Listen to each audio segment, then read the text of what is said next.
and welcome to my book nook.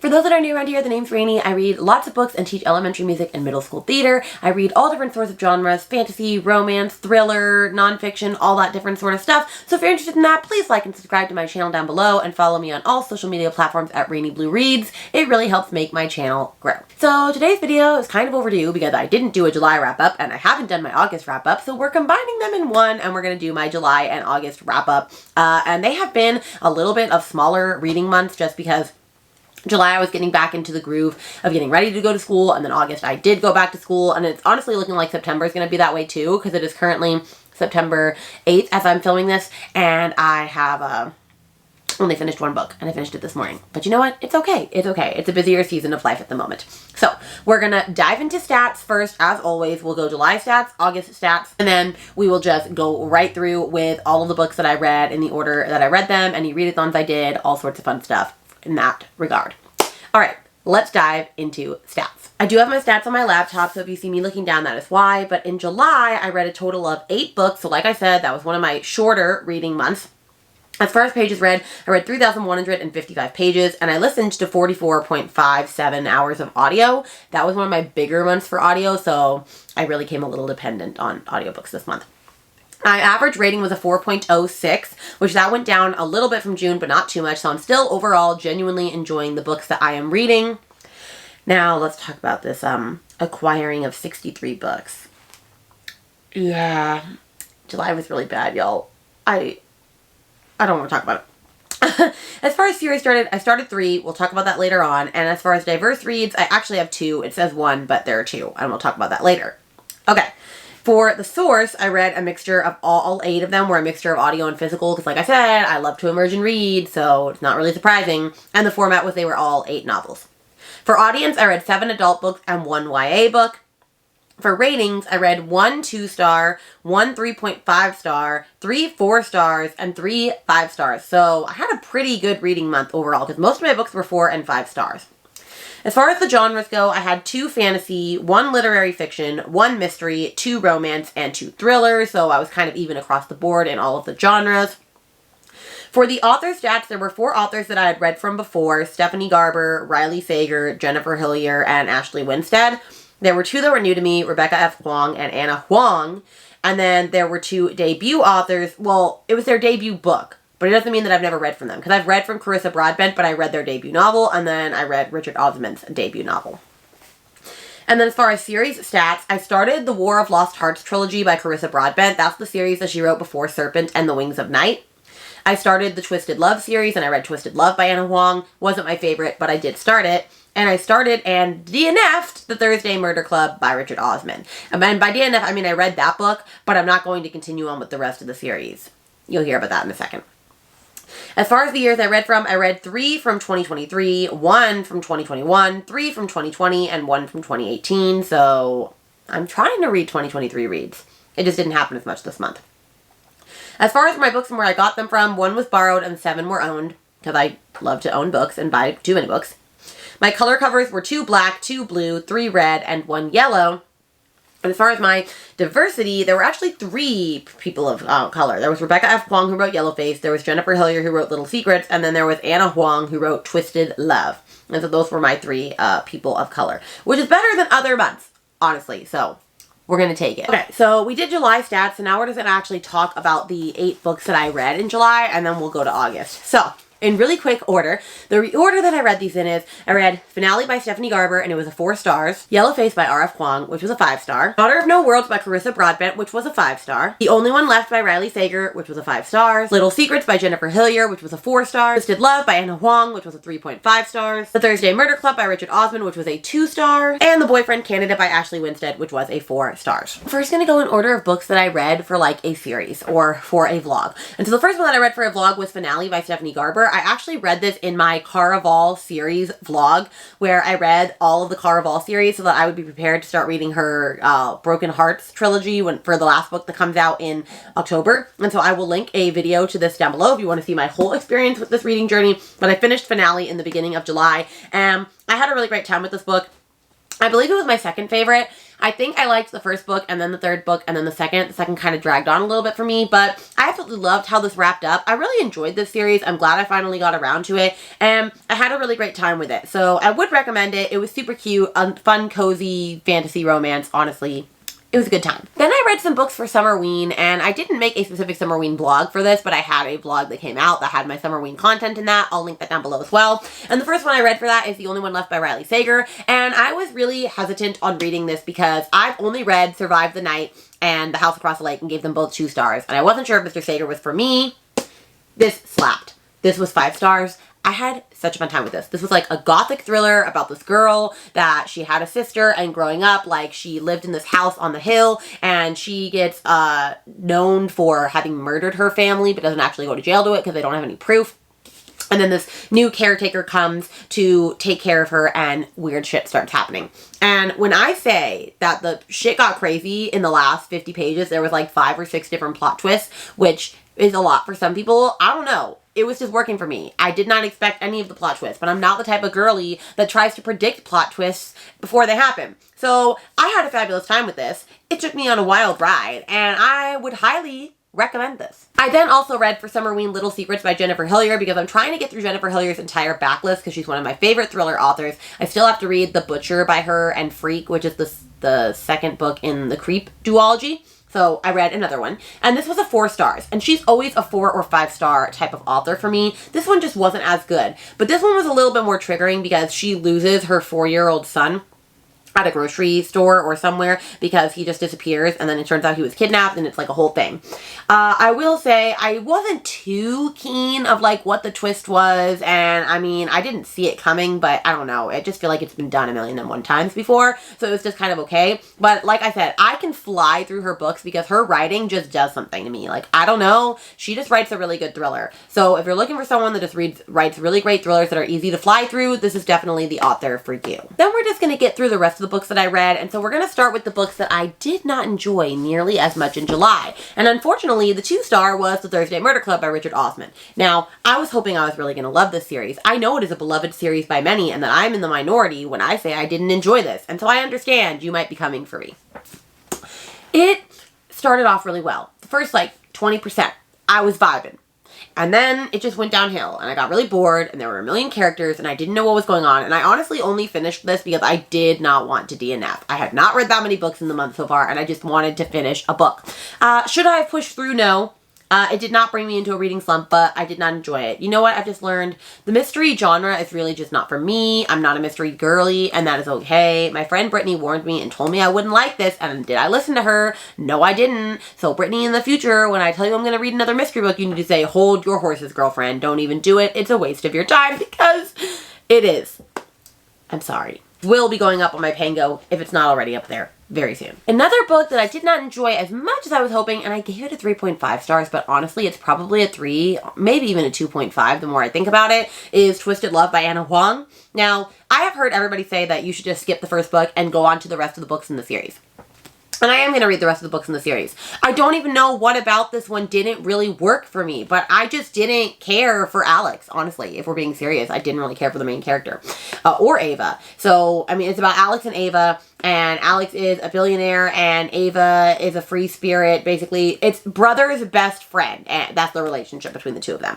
And I don't know... It was kind of a romantic suspense, which I wasn't expecting. I guess I didn't know that. Like, I didn't go into that knowing that, but, like, it was just all right. Like I said, I don't really know what didn't do it for me. Maybe it was the fact that I wasn't in a contemporary, like, romance reading mood, because I've been reading a lot more dark romance. I don't really know, but it didn't work. And when it doesn't work, it doesn't work. Will I continue with the rest of the series? Yes. And now we can get to the last couple of books that I read, that I just read throughout multiple different vlogs, and how much I enjoyed them. And my 4-star was The Boyfriend Candidate. And I feel a little conflicted about this because I gave the first book, Fool Me Once, 5 stars. I enjoyed this book way more than I enjoyed Fool Me Once. In fact, if I reread Fool Me Once now, it would probably be a 2.5 to 3 star if I think about it, because of the tropes that are in it. However, I read it at a time where I was really into contemporary romance. I read this at a time where I was really into dark romance, but I could see that and recognize that this was still a good book, hence why I got 4 stars. It just took me forever to read it because, like I said, I was not in the mood for this. And I mean, it was perfectly fine. It's about Alexis Stone, which is the sister of Lee from the first book. And she's a librarian, and she ends up having this one hot, steamy night with, or is trying to have a hot, steamy night with like this dude that she doesn't know because like her ex-boyfriend told her that she's like boring in bed basically. And they get caught on photography because he is trying to run for, not governor, he's trying to run for something. He is trying to run for governor. And so, like, she has to fake date him in order for him not to get in trouble for, like, sleeping around and whatnot. And so it's their love story. It was very cute. I loved our main character, Logan. He was just such a sweet little cinnamon roll of a guy. So it was a good book. But I just read it at the wrong time. But it was still pretty great. And we have Yellowface by R.F. Kuang, which is a 5 stars. Oh my gosh, I flew through this book. I read it in like a day. I had so much fun with this. So if you don't know who R.F. Kuang is, she also wrote the Poppy War series, and I do want to read that. I know it's very daunting. It's a pretty hardcore fantasy, so I'm not like rushing to pick that up. But this one is about Juniper Song, who her literary enemy, kind of, who like they're kind of best friends, ends up dying in front of her, and so she ends up taking her manuscript that she hadn't released to the public yet and taking it and claiming it as hers. And so her name is actually June Hayward, but she goes by Juniper Song to promote the book because it's written by an Asian author. And so it's kind of just a satiric take on publishing agencies and people of color writing books and like just the whole like publishing world as a genre and like as a whole, and it also has a little bit of suspense in it at the end. And I had so much fun with this book.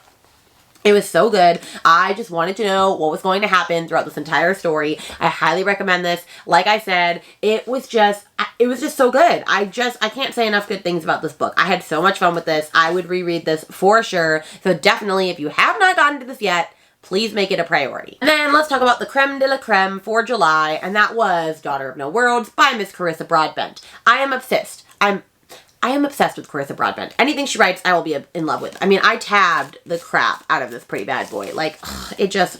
Oh, and actually here are more of my tabs for this. That's really funny. I've been missing those. But, like, I just tabbed upon tabbed upon tabbed. It was just a beautiful, beautiful time. So, anyway, like, let me show you one of my really pretty pages that I did. I'm sure I have. Let's see. Let's go to a pink one because those are... Oh, there. Oh. So, look, like, I highlighted a lot and wrote stuff in it.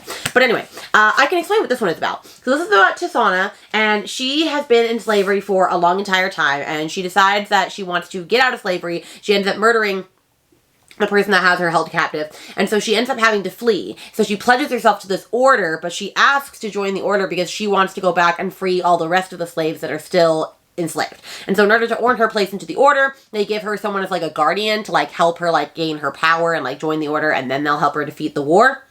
And so that's where Max comes in, and he is a recluse. He used to be in the order. He's not anymore, but he's the only one available to train her. And so, of course, it's their love story, but it's also a fantasy about her trying to save the rest of the slaves from her hometown.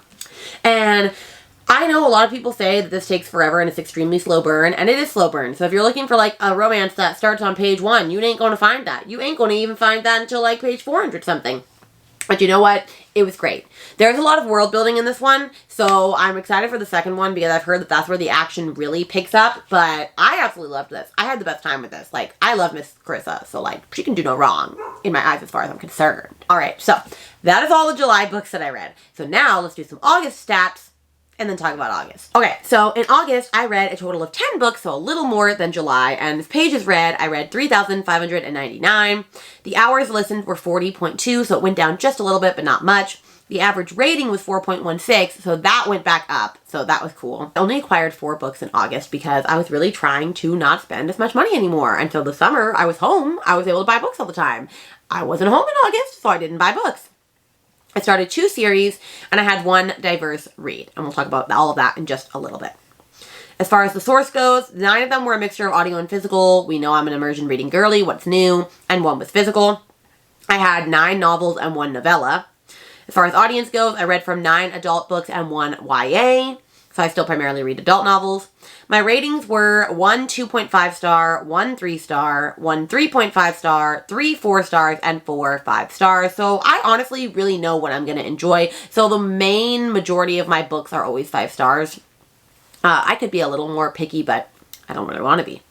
And then as genres go, I have 1 that's considered erotic, or dark romance.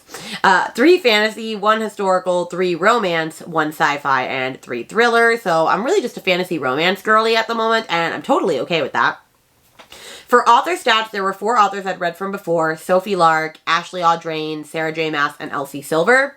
There were 5 new to me that I'd never read from before: Marnie Mann, TJ Klune, Rebecca Ross, QB Tyler, and Matthew Haig. And then there was 1 debut author where I read their debut book, and that was Madeline Miller. As far as series go, I continued my Brutal Birthright series, and I'm on book 3. I read Savage Lover by Sophie Lark. Absolutely loved it. I restarted ACOTAR, so I reread A Court of Thorns and Roses because it had been a year and a half since I had read it, and I wanted to read the other books, and it just wasn't as fresh in my mind. I continued on with the Chestnut Spring series and read Heartless by Elsie Silver and had a heck of a time with that book. And then I started the Letters of Enchantment duology, which is Divine Rivals by Rebecca Ross, and oh my gosh, I had the best time with that. So you're going to hear all about those in just a minute. As far as years that I read from, I read 1 from 2011, 1 from 2015, 4 from 2020, 2 from 2022, and 2 from 2023. So I'm still prioritizing like more current reads like 2020 and beyond. With books that I read from, 1 was borrowed and 9 were owned. So I really just love buying books. What can I say? My color covers were 2 black, 3 blue, 1 brown, 2 orange, 1 red, and 1 other. Don't know what other means. Maybe the color just wasn't there. I don't know. And then as far as diversity goes, I only read from 1 person of color for this month, and that was QB Tyler. I'm not happy about that it went back down. I need to step up my game. Okay, so now let's just really quickly run through which books I read in order. I started off with Song of Achilles, which was a 2.5 stars. Savage Lover, which was a 4 stars. Even If It Hurts, which was a 5 stars. The Whispers, which was a 3 stars. A Court of Thorns and Roses, which was a 4 stars. Heartless, which was a 5 stars. The House in the Cerulean Sea, which was a 5 stars. Divine Rivals, which was 5 stars. Always Been You, which is unrated / I will tell you my rating in a minute. And The Midnight Library, which was a 4 stars. Now that we've talked about all of the books for August, let's actually go in order of how I read them. And the reason I'm going in order of how I read them is because every single book that I read in August was for the amazing Readathon, which if you didn't hear about Readathon, it was hosted by Bri, 4 Paws and a Books. I'll link to her channel underneath here. It was one of the best Readathons I've ever done. It was so much fun. You went from like country to country and you had to read a book for each prompt. And I was always just struggling to stay afloat and keep up with the prompts, if we were being honest. I was just trying to stay afloat and not be totally behind. And so all of these books I read for different prompts as we went from city to city. So I'm going to tell you what I read, what I didn't read, what went down in the amazing Readathon. And you definitely should join it again next year because I'm definitely joining it again. So the first prompt took us to New York City, and you had to read a book from one of the big 5 publishing companies. And my team was blue, so I also tried to read a book that primarily had blue on the cover because you got bonus points for that. And so I read Song of Achilles by Madeline Miller.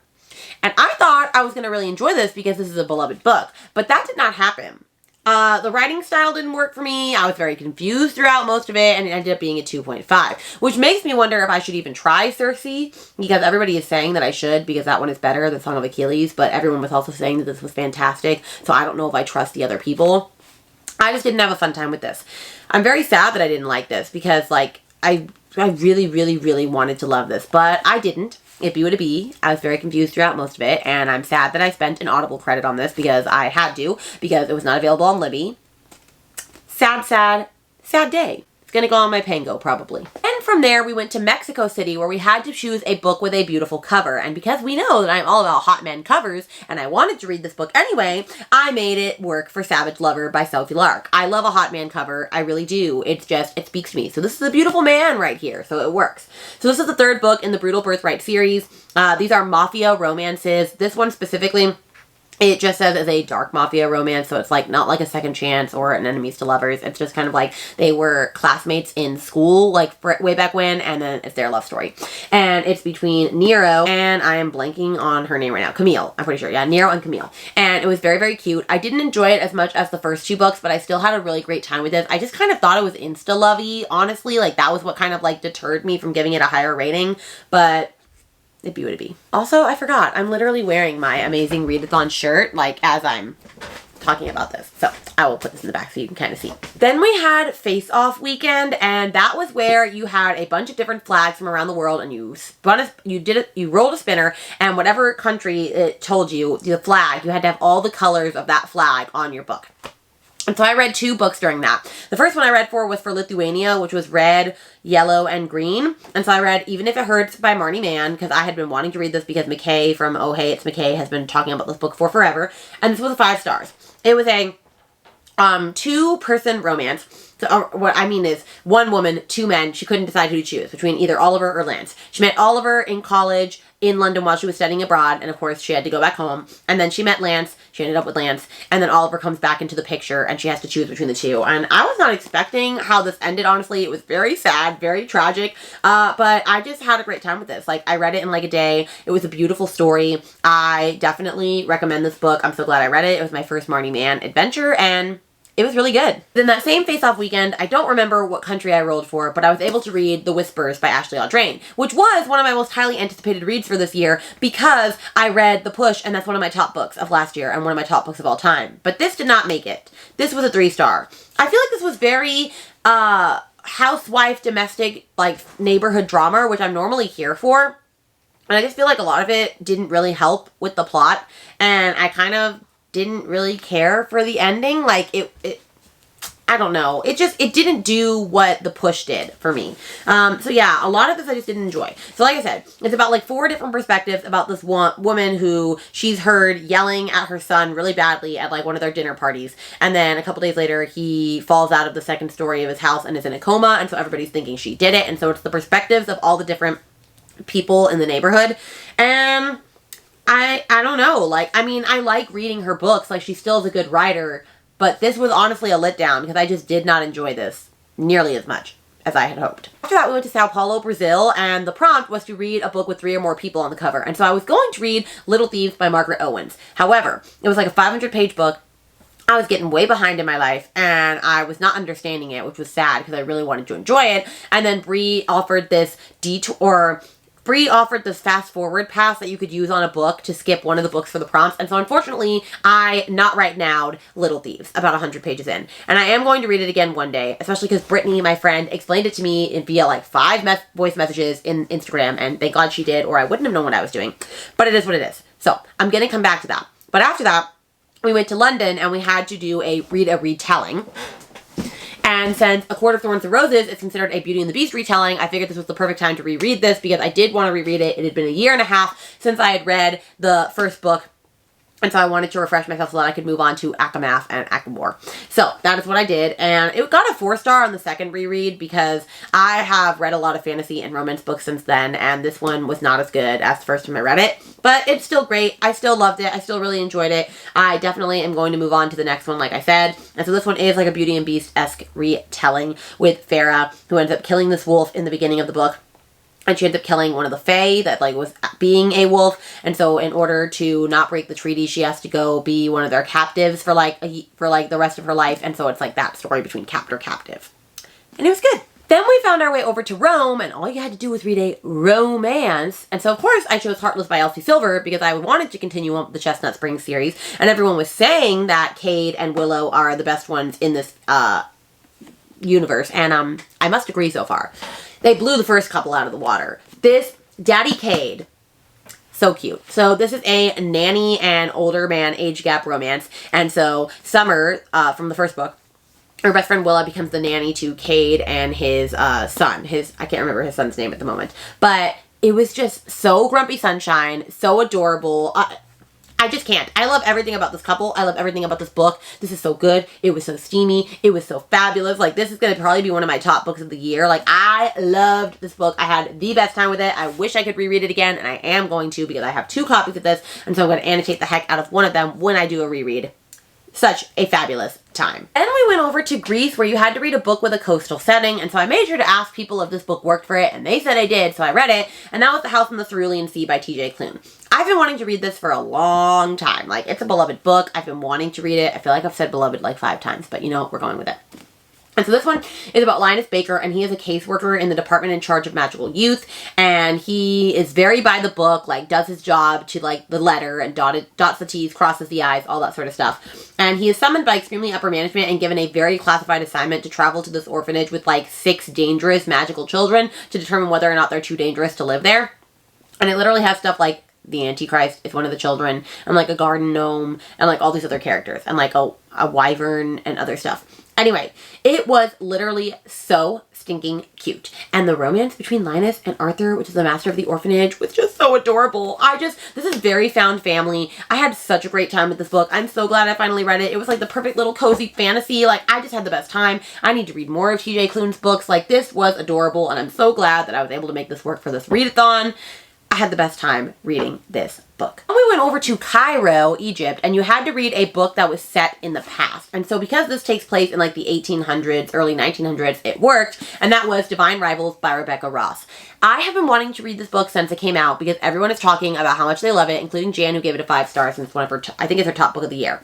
And so I read this, and it is also going to be one of my top books of the year. It is a 5-star. It was beautiful. I had so much fun with this book. And I love a book that incorporates like letters or emails or things. The letters between Iris and Roman were top tier, like top notch. So this one is about these gods that are warring against each other. And I can't remember the names of the gods right now. It's like Dacre and something else. But which they didn't give enough of the war. So I'm really hoping that in the second book we'll get a lot more info on the war. But it's about Iris, and her mom's suffering from addiction, her brother is missing from battle, and so she decides to write letters to her brother and slide them under this wardrobe because that's what they did when they were kids. But then someone actually gets the letters, and it's not her brother, it's Roman, her enemy in editorial business. And he knows that it's her, but she doesn't know that it's him. And it's their relationship written through letters and like the story of what happens to them. And oh, it was so beautiful. Oh my gosh. Now, I will say it's being a little mismarketed. I would not call this a fantasy romance. This is like a historical romance with a little bit of fantasy interweaved. So it's definitely more historical than anything, but it was so beautifully written. I just had the best time. I want to read more of Rebecca Ross's books. I didn't realize she had written A River of Enchantment, which I own on my shelf, so I definitely will be prioritizing her sooner than later. Then we got to Beijing, which is where you had to read a book with a script font on the cover, and so I chose Always Been You by QB Tyler, honestly because it was one of the shortest books on my shelves, and I was really running out of time at that point in the readathon. And the reason I'm struggling to rate this is because it is a very taboo book.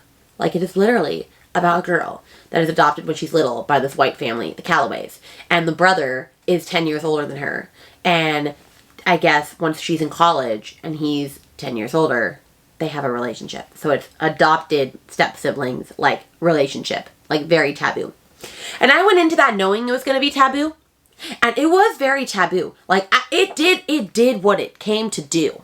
The problem is, do I rate it high because it did what it did very well? Or do I rate it low because it was very cringe and I just don't know if I can stomach that sort of deal? Like, I literally was texting my 2 close friends like screenshots of like what I was reading, going, oh my god, like I feel like wrong reading this book. Like, I feel dirty reading this book. Like, and the thing that bothered me the most about this book that I just can't stand is we knew it was taboo. So why do you, every single sex scene, do you have to have one of them say a comment about, oh my gosh, like, I can't believe we're doing this, like, we're brother and sister, or like, oh, you saw me when I was 4 and helped change diapers, or like, so I'm just like, why the F are you saying that? That takes me out of the story completely. So honestly, the more I sit on this, I'm probably going towards the bad side, but I don't want to get rid of this book because I did get it personalized and signed by the author because she was giving away signed copies of books, and I had never read a QB Tyler book, so I just picked 3 of her books, and so yeah, and I'm getting a special edition of this book because I bought the BookTubers book box, and this is one of the ones that came in it, so I'm gonna have 2 copies of this book. So I don't know what I'm gonna rate this. Honestly, you know what? It's just not gonna have a rating right now. That is the answer. It doesn't have a rating. It's either a 2 or a 4. We also went to Tokyo, and we had to read a book with a place in the title, and so I read The Midnight Library by Matthew Haig. I had been wanting to read this for forever. I am so glad I did. It was a 4 stars. Now, I will say, trigger warning central, it is literally about unaliving oneself. Someone is trying to unalive themselves, and before they do, they're basically in like the in-between world. They get to go to this midnight library where they get to pick one regret in their life and say, what would have happened if I hadn't done that? And they get to see a version of what their life would have been like, and if they like that life enough, they get to stay in that life forever. And so I had a very good time with this book. I know a lot of people said that it kind of got repetitive and boring towards the end, but I didn't think so. Like, I just really liked this book. I thought it was beautiful in what it was trying to do. I know that the author has had a lot of issues with like, with different like mental health issues. And so I know that he wrote this as like a cathartic experience, writing experience. And I know some people say that this shouldn't have been written. I don't agree. I think it was really good. And I thought it had a lot of really great things to say. And I think the whole premise of the book was like uplifting and inspiring, and it wasn't focusing on the depression part of it. So I highly, highly loved it. And the last place that we were supposed to go was Australia, and we were supposed to read a genre blend. And I was going to read Fear the Flames by Olivia Rose Darling, and I just did not finish it. But that was the book I was going to read. So, you know, I didn't get there. I didn't get there quite. But I read all of those other books, and I had a fabulous reading time this month. Like I said, this amazing readathon was so fun. I cannot wait to participate in it again. And I'm very excited. This is your hint that I'm going to be dropping a super exciting readathon announcement of my own in the beginning of October for November. So keep your eyes peeled for that. It's going to be a heck of a time, I must say. It's going to be an awesome, awesome, awesome time. All right, with that, I've been rambling for forever, so I'm going to let y'all go, and I will see you guys in my next video that is hopefully a vlog, because we're getting back to a vloggy vlogging. All right, I'll see you in the next video. Bye.